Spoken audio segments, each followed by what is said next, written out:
Thank you very much. Gentleman yields back his time. The gentleman, Mr. Mfume, is recognized. Thank you again, Mr. Chairman. I want to, if I might, just kind of look through a long lens and give my impression as to why so many people across our nation believe that we simply know what the problem is and that we don't do enough about it.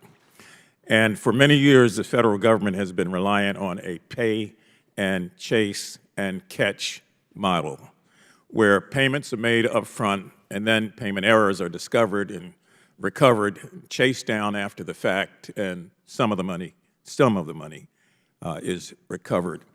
And while that type of model, I think, can succeed in recuperating some lost funds, I continue to believe that our biggest challenge is to prevent the fraud to begin with, to stop it before it starts. Now, in 1987, as a member of this body, with Ronald Reagan as president and Jim Wright as our Speaker of the House, myself and many others in that 100th Congress, which was a very partisan Congress. I mean, there were philosophical differences, but there was never seemingly a difference on the issue of fraud, because it affected all of our constituents, affected all of the government agencies, and we realized it was throwing money away.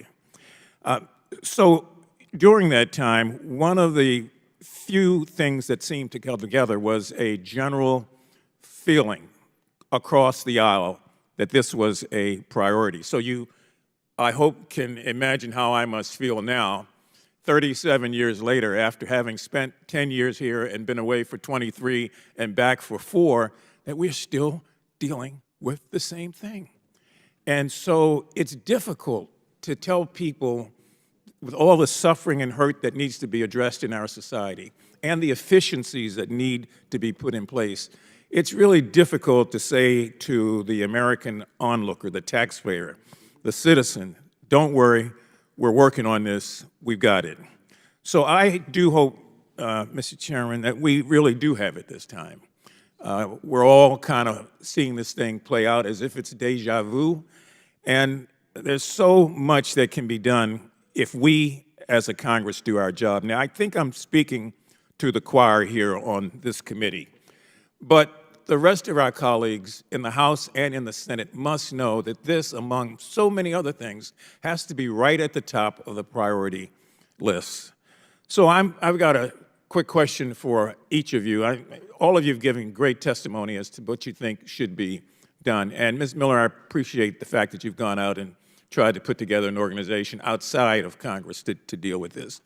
But if all of you could just give me one thing from your own perspective as to what the #1 priority of the Congress should be, I'll either come up with 3 priorities or we'll have unanimity in some form or another as to how we should go forward. And I'm going to start with you, Mr. Horowitz, if you don't mind.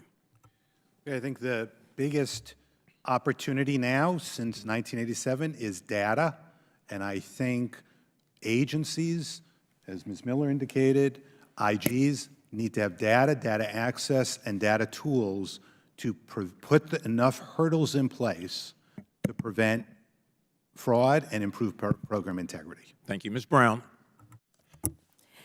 Mine is consistent. It's really prevention, which the data is a key part of the prevention, but we have to make sure that agencies understand that prevention is key.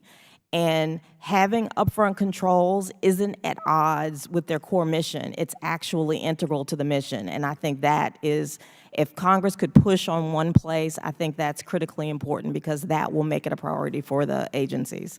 Thank you. Ms. Miller.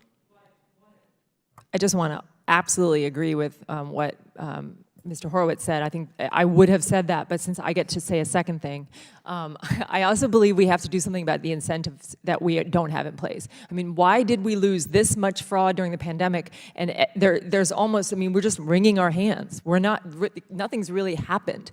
Agency leaders have to see this as a priority. I mean, you made an excellent point. Why in 30 years is this not a priority? You know why it isn't? Is because when somebody doesn't get a benefit, they call you up and they say, I need to get my benefit quicker. And boy, that happens. Customer experience, user experience, we are investing in that. And I'm not saying saying that's a problem. We should be doing that. But nobody's calling up, this is a silent problem. The fraud actors are quietly over here stealing the money, and no one's calling their congressman. And so the agency leaders are content to look the other way and say, we don't have a fraud problem here. And so there has to be something has to change where agency leaders are held accountable and they have incentives, whether those are carrots or sticks or both, so that we're not going to be sitting here in 37 more years saying, gee, agency leaders just don't prioritize this problem. Thank you very much. I yield back. Gentleman yields back.